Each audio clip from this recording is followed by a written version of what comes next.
Merry Christmas. Every year, he travels the globe leaving presents for nice girls and boys.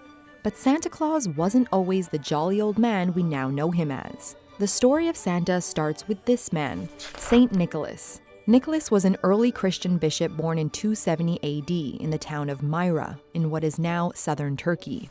After his death, Nicholas is ascribed a number of magical powers, including flight and bilocation, which means he can be in two places at once.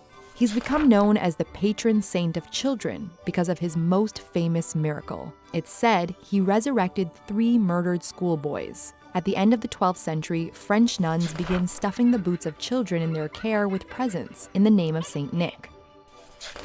So from that point on, for the next few hundred years, Saint Nicholas became the first of the magical gift bringers at Christmas. And this notion of St. Nicholas coming during the Christmas season secretly to bring gifts to children spread throughout most of Europe. Nicholas falls out of favor in the 1500s with the Protestant Reformation. Reformers like Martin Luther believe instead of praying to saints, devotees should pray directly to God. In some areas, St. Nicholas disappears altogether. In others, he's replaced. So the solution is to have the Christ child portrayed by a young adolescent as kind of an angelic figure and accompanied by a scary helper. Only in the Netherlands do people refuse to leave St. Nicholas behind, and when the Dutch settle North America, they bring St. Nicholas, or Sinterklaas, with them. But he's not adopted by non-Dutch settlers until the 1800s.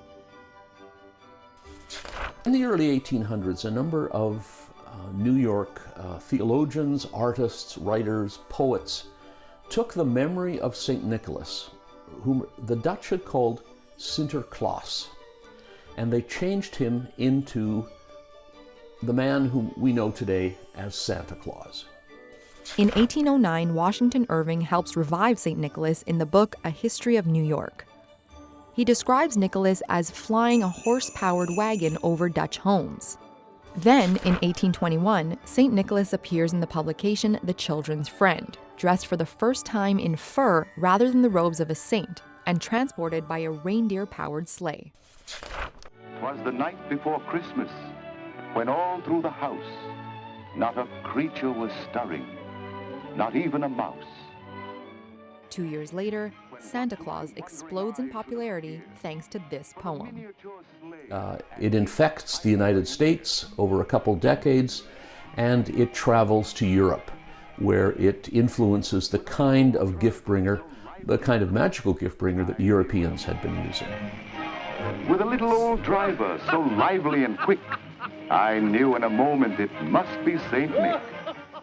Still, there's no agreement on what Santa should look like. In some drawings, he appears as a jolly old elf. In others, he could be the size of a thumb or a full-grown man. But then, Thomas Nast releases this drawing, cementing Santa's image as a kindly, bearded old man. By the 1900s, 2 versions of Santa exist, one in North America and one in Europe. In North America, Santa Claus looks like this. In Europe, he looks only slightly different.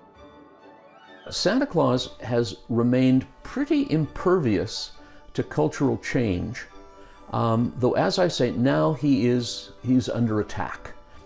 There have been anti-Christmas protests in St. Nicholas's homeland of Turkey, and China even banned Christmas in 2018. Despite all this, the image of Santa as a kindly but hefty old man dressed in a red suit with white fur trim and driving a sleigh pulled by reindeer has persisted. Thanks for watching Global News. If you enjoyed what you saw, like the video. You can also hit the subscribe button for all the latest international news and trending videos.